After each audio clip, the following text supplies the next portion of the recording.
রোজা রেখে থুতু গিললে কি রোজা হবে? দেখেন, আমাদের দেশে যারা নতুন রোজা রাখে, বিশেষ করে কিশোর এবং বালক বয়সের পোলাপাইন, দেখবেন রোজা রাখার পর প্রথম ঘন ঘন কেউ থুতু ফেলে। খেয়াল করছেন? একটু পরপরই ঘর থেকে বাইরে হয়ে যায়, বাইরে যে থুতু ফেলে আসে, বেসিনে চলে যায়, বেসিনে যে থুতু ফেলে আসে। নতুন নতুন রোজাদার হলে একটু বেশি করে। আর যারা খুব বেশি প্র্যাকটিসিং না, রোজার মাসনামা সেলাতে গভীরভাবে জানা, তারাও একটু বেশি বেশি থুতু ফেলে, দেখবেন ঘন ঘন থুতু ফেলে। অথচ রোজা রেখে থুতু গিললে রোজার কোনো ক্ষতি হবে না। থুতু এটা আপনার ন্যাচারাল একটা বিষয়। থুতু যদি আপনি টোটালি ফেলতে থাকেন, একটুও না গিলেন, আপনি বাঁচবেন? মানুষই তো বাঁচবে না, গলা শুকাইতে মারা যাওয়ার অবস্থা তৈরি হবে। অতএব থুতু গিললে রোজার কোনো ক্ষতি হয় না। কি করলে রোজা ভেঙে যায়? Causes that make you fasting null and void, যে কাজগুলো আপনার রোজাকে নাল এন্ড ভয়েড করে দেয়। তো আমরা এবার পয়েন্ট আকারে শুনবো যে কি কি কাজ করলে। এখানে মৌলিকভাবে 3টা জিনিসের কথা বলা হয়েছে, কিন্তু আরো কিছু জিনিস আছে যেগুলো করলে আপনার রোজা ভেঙে যাবে। আসুন আমরা সেগুলো শুনি। 1 নম্বরে হচ্ছে ইচ্ছা করে যদি আপনি খান, ইচ্ছা করে খাইতে হবে, বুঝছেন? ভুল করে খাইলে কিন্তু রোজা ভাঙে না। খুব মজার না ব্যাপারটা? অনেক সময় এমন হয়, অনেকের অভ্যাস যে সকালবেলা সে ঘুম থেকে উঠে পানি খায়। তো আপনি হঠাৎ করে 1 গ্লাস পানি খেয়ে ফেলছেন, খাওয়ার পরে মনে হয়েছে ওরে আমি তো রোজা, এখন কি হবে বলেন তো? ভাঙবে না? ভাঙবে না, ভাঙে নাই। শুধু 1 গ্লাস পানি না, ভুলে যদি 1 প্লেট ভাতও খেয়ে ফেলেন, ভুলে, রোজা ভাঙবে না। তো রোজা অবস্থায় এত বড় ভুল অবশ্য কেউ করে না, কি বলেন? পানির এটা হয়ে যায়, তাও প্রথম 1, 2, 3 রোজায়, হয় না? প্রথম 1 দিন, 2 দিন, 3 দিনে অনেক সময় এরকম হয় যে ভুল করে পানি খেয়ে ফেলে। তো ভুল করে যদি কেউ খায় তার রোজা ভাঙে না। অথবা জোর করে যদি কাউকে খাওয়ানো হয়, রোজা ভাঙে না। ফোর্সফুলি খাওয়াইলে ভাঙে না। ইন্টেনশনালি যদি কেউ খায়, রোজা ভাঙে না। ক্লিয়ার? 2 নম্বর, ড্রিঙ্কিং ইন্টেনশনালি, যদি পান করে ইচ্ছাকৃত, রোজা ভাঙে না। 3 নম্বরে হচ্ছে ফিজিক্যাল ইন্টারকোর্স, দিনের বেলায় যদি ফিজিক্যাল ইন্টিমেসিতে যায় হাজব্যান্ড ওয়াইফ, দেহ থেকে যদি সিমেন আউট হয়, রোজা ভেঙে যায়। তবে ইচ্ছাকৃত যদি আপনি রোজা ভাঙেন, এটা বড্ড ভয়ঙ্কর প্রিয় ভাইরা। এটা খেয়াল করে মনে রাখবেন যে ইচ্ছা করে রোজা ভাঙার চেয়ে বড় স্পর্ধা আর হতে পারে না। কারণ এই রোজা রাখাটা কি রমাদানে ফরজ। আপনি যদি ফরজ ইচ্ছা করে ভাঙেন, তাহলে শুধু কাজা করলে হবে না, কাফফারা দিতে হবে। কি দিতে হবে? ইচ্ছা করে রোজা ভাঙলে কাফফারা দিতে হবে। এন্ড হোয়াট ইজ কাফফারা? কাফফারা হচ্ছে টানা 2 মাস রোজা রাখা একটার জন্য। পারবেন? রমজানেরটা রাখতে তো খবর হয়ে যায়, কি বলেন? আপনি ইচ্ছা করে যদি রোজা ভাঙেন, এটার জন্য কাজা করলেন, একটা 60টা রাখলেন, 61টা রাখার পরেও রমাদানের যে রোজা, এটার ফজিলত কি আপনি পাবেন? এটা আপনি পাবেন না। এটা বড্ড ভয়ঙ্কর। আমরা যেন ইচ্ছা করে কেউ রোজা না ভাঙি। এবার একটা মজার হাদিস শোনেন, সহিহ বুখারী। এক সাহাবী দৌড়ে এসে রাসূল সাল্লাল্লাহু আলাইহি ওয়াসাল্লামকে বলতেছে, ইয়া রাসূলুল্লাহ, হালাকতু ইয়া রাসূলুল্লাহ, হে আল্লাহর রাসূল, আমি তো শেষ। তুমি শেষ, কি হয়েছে তোমার? রাসূল সাল্লাল্লাহু আলাইহি ওয়াসাল্লাম বললেন, ওয়ামা আহলাকাক, তুমি কেন, কি সমস্যা? হালাকতু ইয়া রাসূলুল্লাহ লিটারাল মিনিং হচ্ছে, ইয়া রাসূলুল্লাহ, আমি তো ধ্বংস হয়ে গেলাম। রাসূল বললেন, কি হয়েছে, কিভাবে ধ্বংস হয়ে গেল? তো সাহাবী বললেন, ওয়াকাআতু আলা ইমরাআতি ফি রমাদান, আমি রমাদানের দিনের বেলায় আমার স্ত্রীর সাথে ফিজিক্যাল ইন্টারকোর্স করে ফেলেছি, আমি তো শেষ, রাসূলুল্লাহ আমার কথা। এবার রাসূল সাল্লাল্লাহু আলাইহি ওয়াসাল্লাম বললেন, হাল তাজিদু মা কা'তিকু রাকাবা, তুমি কি একটা দাস আজাদ করতে পারবে? কাফারার মূল বিধান হচ্ছে দাস আজাদ করা, অথবা 60টা রোজা রাখা, অথবা 60 জনকে খাওয়ানো। ওকে, রাসূল সাল্লাল্লাহু আলাইহি ওয়াসাল্লাম বলতেছে, তুমি কি একটা দাস আজাদ করতে পারবে? উনি বলল, না, আমার তো এই সক্ষমতা নাই, আমি পারবো না। রাসূল সাল্লাল্লাহু আলাইহি ওয়াসাল্লাম বললেন, ফাহাল তাস্তাতিউ আন তাসুমা শাহরাইনি মুতাতাবিআইন, তাহলে টানা 60 দিন রোজা রাখতে পারবে? বলছে, লা ইয়া রাসূলুল্লাহ, এটাও আমি পারবো না, 60 দিন রোজা রাখা আমার পক্ষে সম্ভব। এরপর রাসূল সাল্লাল্লাহু আলাইহি ওয়াসাল্লাম বললেন, ফাহাল তাজিদু মা তুতঈমু 60 মিসকিনান, তাহলে 60 জনকে খাবার খাওয়াইতে পারবে? বলতেছে, না, এটাও পারবে না। তো কোনোটাই সে পারবে না। এবার উনি বসে রইলেন। ফাউতিয়া বিআরাকিন ফিহি তাম, হঠাৎ করে রাসূল সাল্লাল্লাহু আলাইহি ওয়াসাল্লামের কাছে এক ঝুড়ি খেজুর আসলো। এবার রাসূল সাল্লাল্লাহু আলাইহি ওয়াসাল্লাম বললেন, সেই লোক কোথায় যে কিছুই করতে পারবে না, নাকি ডাকো। এবার আসলেন। রাসূল সাল্লাল্লাহু আলাইহি ওয়াসাল্লাম বললেন, তুমি দাস আজাদ করতে পারবে না, 60 দিন রোজা রাখার নিয়ম এটাও পারবে না, 60 জনকে খাওয়ানো এটারও সক্ষমতা নাই, তাহলে এই যে এক ঝুড়ি খেজুর আসছে আমার কাছে, সাদাকার খেজুর, যাও, এটা তুমি দান করে দাও আল্লাহর রাস্তায়। এবার উনি বলতেছে, আলা আফকারা মিন্না ইয়া রাসূলুল্লাহ, আমার চেয়েও গরিব কাউরে দান করবো? রাসূল সাল্লাল্লাহু আলাইহি ওয়াসাল্লাম বললেন, হ্যাঁ। উনি বলতেছে যে আমার চেয়ে গরিব মদিনায় কেউ নেই। উনি বললেন, ফামা বাইনা লাবাতাইহা আহলু বাইতিন আহওয়াজু ইলাইহি মিন্না ইয়া রাসূলুল্লাহ, এই মদিনায় আমার চেয়ে গরিব, মানে এটার প্রতি মুখাপেক্ষী আমার চেয়ে বেশি কেউ আর নাই। ফাদাহিকা নবী সাল্লাল্লাহু আলাইহি ওয়াসাল্লাম, রাসূল সাল্লাল্লাহু আলাইহি ওয়াসাল্লাম এই কথা শুনে হেসে দিলেন। হাত্তা বাদাত আনিয়াবু, রাসূল সাল্লাল্লাহু আলাইহি ওয়াসাল্লামের চোয়ালের 2 পাশের দাঁত দেখা গেল। রাসূল সাল্লাল্লাহু আলাইহি ওয়াসাল্লাম সাধারণত হাসতেন না, দেহেক যেটা, এটা খুব কম হাসতেন না। তিনি তাবাসসুম, যেটা স্মাইলিং, মুচকি হাসতেন, ওটাতে দাঁত দেখা যায় না।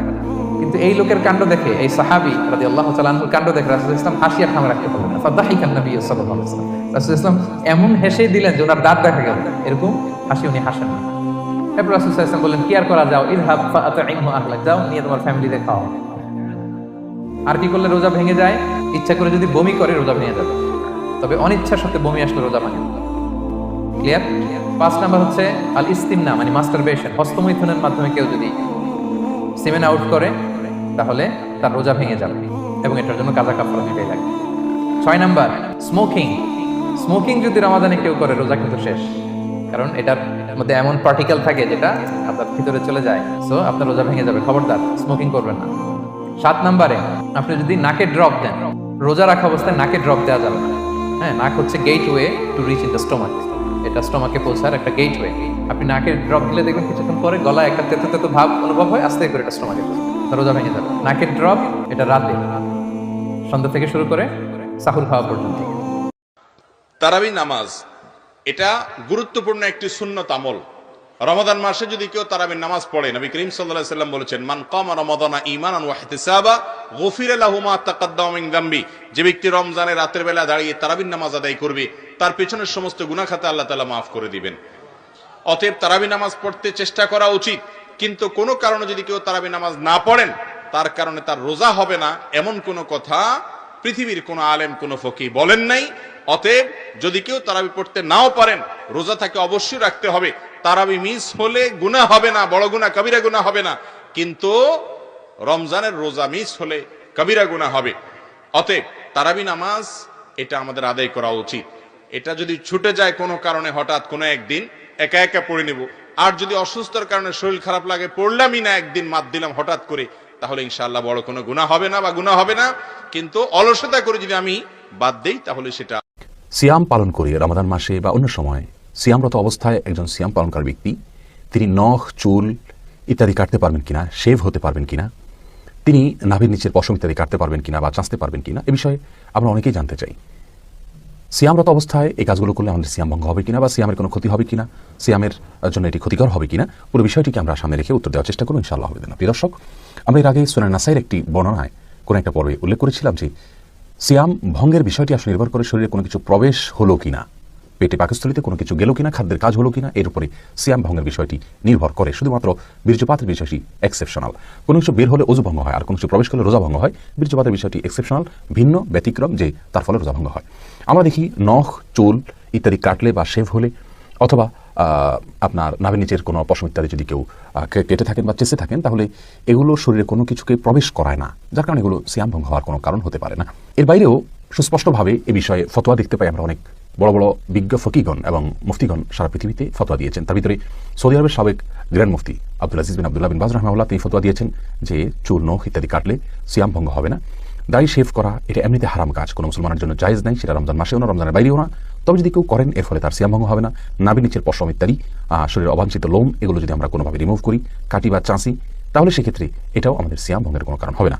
একই ফতোয়া কাতার ভিত্তিক ওয়েবসাইট, ফতোয়ার ওয়েবসাইট islamweb.com এর মুফতিগণ তাদের বোর্ড ফতোয়া দিয়েছেন, এবং সৌদি আরবের লজনা দায়েমা বা ফতোয়া বিষয়ক স্থায়ী কমিটি, সর্বোচ্চ স্থায়ী কমিটি ফতোয়া বিষয়ক, সেখানে পুরো কমিটির ফতোয়া রয়েছে বিষয় যেগুলো সিয়াম ভঙ্গের কোনো কারণ থাকবে না। অতএব আসুন আমরা জেনে নিই যে সিয়ামরত অবস্থায় রমজানে বা অন্য কোনো সময় আমরা যদি হাতের বা পায়ের নখ কাটি বা চুল কাটি অথবা চাঁচি, তাহলে এর কোনোটি আমাদের সিয়ামের জন্য কোনো প্রকার ক্ষতিকর হবে না। আল্লাহ তাআলা আমাদের সকলকে সিয়াম সম্পর্কিত মাসাইলকে জানার তৌফিক দান করুন।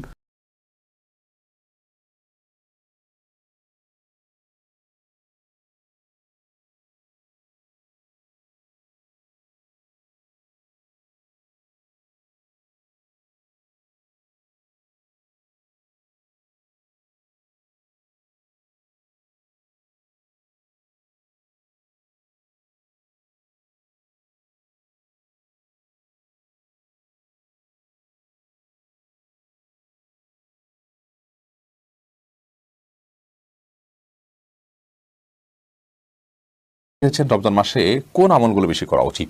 রমজান মাসের আমল নিয়ে ইনশাআল্লাহ বিদিন আমরা একটা আলোচনা উপহার দেওয়ার চেষ্টা করবো আপনাদেরকে। রমজানের স্পেশাল 20টি আমল আছে। সিয়াম পালন করা রমজানের সবচেয়ে বড় আমল। এর পাশাপাশি কোরআন তেলাওয়াত করা রমজানের আমল, দান সদকা করা রমজানের আমল, এবং ওমরা করা এটা রমজানের আমল, মিসওয়াক করা রোজা রেখে সেটা রমজানের আমল, সাধারণ যে কোনো ভালো কাজ একটু বিশেষ গুরুত্বের সাথে করা রমজানের আমল, মিথ্যা, প্রতারণা, এবং অসততা অসাধুতা এগুলো পরিহার করা রমজান আমল, ইফতার করা রমজান আমল, সাহরি করা রমজান আমল এবং অন্যকে ইফতার করানোটা রমজানের আমল, এরকম রমজানের প্রায় 20টি স্পেশাল আমল আছে। সেটা নিয়ে আমরা ইনশাআল্লাহ একটা ভিডিও উপহার দেবো। ইতিমধ্যে অনেক ভিডিও আমাদের আছে, পুরাতন ভিডিও রমজান মাসের 20টি স্পেশাল আমল নামে, সেগুলো আপনি দেখে নিতে পারেন। রমজানের প্রথম 10 দিন পড়বেন লা ইলাহা ইল্লাল্লাহু মুহাম্মাদুর রাসূলুল্লাহ 1000 বার। রমজানের দ্বিতীয় 10 দিন পড়বেন আস্তাগফিরুল্লাহ আল্লাযী রব্বি মিন কুল্লি যামবি ওয়া আতুবু ইলাইহি লা হাওলা ওয়ালা কুওয়াতা ইল্লা বিল্লাহিল আলিয়্যিল আযীম 1000 বার। 10 দিনের যে কোনো সময় পড়লেই হবে। রমজানের তৃতীয় 10 দিন পড়বেন আল্লাহুম্মা ইন্নী আসআলুকাল জান্নাতুল ফিরদাউস। সূরা কাউসার পড়ে হাতের বৃদ্ধাঙ্গুলে ফু দিলে যে কেউ আপনার বাধ্য হয়ে যাবে। এটা পবিত্র কোরআনুল কারীমের একটি সূরা। পবিত্র কোরআনুল কারীমের ভিতরে ছোট্ট একটি সূরা হচ্ছে সূরাতুল কাউসার। অনেক সময় আমাদের স্বামী আমাদের কথা শুনে না। অনেক সময় কিছু মায়েরা, কিছু বোনেরা আমাদেরকে ফোন দিয়ে থাকেন, হুজুর আমার স্বামী পরকীয়ায় লিপ্ত হয়েছে, আমার স্বামী বিভিন্ন মেয়েদের সাথে কথা বলে থাকে। অনেক সময় প্রবাসী ভাইরা আছেন, তারা বলেন আমার স্ত্রী আমার কথা শুনে না, আমার স্ত্রী আমার টাকা নিয়ে ফুর্তি করে অন্যদের ছেলেদের সাথে কথা বলে, কিন্তু সে আমার কোনো কথা শুনে না। এই বিভিন্নভাবে যদি তারা অন্যভাবে চলে যায়, তাহলে স্ত্রীকে বাধ্য করার জন্য অথবা স্বামীকে বাধ্য করার জন্য এই চমৎকার একটি আমল যদি আপনি করতে পারেন, আমি আপনাদেরকে জানিয়ে দিব এই নিয়মটা কিভাবে করবেন। আবার অনেক সময় সন্তান কথা শুনে না, অফিসের বস শুধু আপনার উপর অত্যাচার করে, জুলুম করে, নির্যাতন করে, যার কারণে আপনি কঠিন বিপদের ভিতরে পড়ে আছেন। যদি আপনি এই আমলটা করতে পারেন, অবশ্যই আল্লাহ তাআলার পক্ষ থেকে সুন্দর একটা ফলাফল আসবে। 21 দিন এই আমলটা করবেন। আমল একবার পড়বেন, কিয়ামত পর্যন্ত সওয়াব লেখা হবে। মিস করবেন না এটা। রাসূল প্রতিদিন সকালে কয়বার পড়তেন? সন্ধ্যায়, প্রত্যেক নামাজের পরে একবার। এত বিশাল দোয়া এটা, কোন নবী আলাইহিস সালামের কপালে এই দোয়া জোটে নেই। এই দোয়া হলো বিশ্বনবী মুহাম্মদ সাল্লাল্লাহু, মা জুয়াইরিয়ার বরকতে আমরা এই দোয়াটা পেয়েছি। মুসলিম শরীফের দোয়া। যেভাবে বান্দা বলেছে সেইভাবে লিখে রাখো, আমি আল্লাহ নিজে তার পুরস্কার দিয়ে দেব। সুবহানাল্লাহি ওয়া বিহামদিহি আদাদা খালকিহি আরিদা নাফসিহি আযিনাতা আরশিহি আমদাদা কালিমাতিহি। সাহারি খেতে খেতে ফজরের আজান দিয়ে দিলে করণীয় কি? সাহারি খেতে খেতে যদি ফজরের আজান দিয়ে দেয় এবং ওয়াক্ত হয়ে গেছে, ওয়াক্ত মতোই আজান দেওয়া হয়েছে, আজান দেওয়া হয়েছে তার মানে ওয়াক্ত হয়ে গেছে, তখন আপনি খাচ্ছেন, তাহলে সেই রোজা আপনাকে আবার রাখতে হবে। এই রোজা হয় নাই। কারণ সাহারি খেতে হবে ফজরের ওয়াক্ত হওয়ার আগে আগে। ফজরের ওয়াক্ত শুরু হয়ে গেছে, তখনও আপনি খাওয়াতেই আছেন এবং গিলেছেন, তাহলে আপনার রোজা হবে না। যদি এমন হয় যে ওয়াক্ত হচ্ছে তার আগ মুহূর্তে খেয়েছেন, এখন মুখে খাবার আছে, খান নাই, নিয়েছেন খাওয়ার জন্য, বাকি ওয়াক্ত হয়েছে বা আজান হয়েছে দেখে আপনি ফেলে দিয়েছেন, তাহলে রোজা হতে পারে। এখন দেখবেন যে ওয়াক্ত হওয়ার পরে কিছু খাইছেন কিনা। অল্প যদি খেয়ে থাকেন ওয়াক্ত হওয়ার পর, ধরুন আপনার 5:20 আজান হলো বা ওয়াক্ত হলো ফজরের, তো আপনি ঠিক 5:20 সময় অল্প একটু খেয়েছেন, 1 ঢোক পানি খেয়েছেন, বাস এই রোজাটা আপনার আবার রেখে দিতে হবে, কাজা করতে হবে।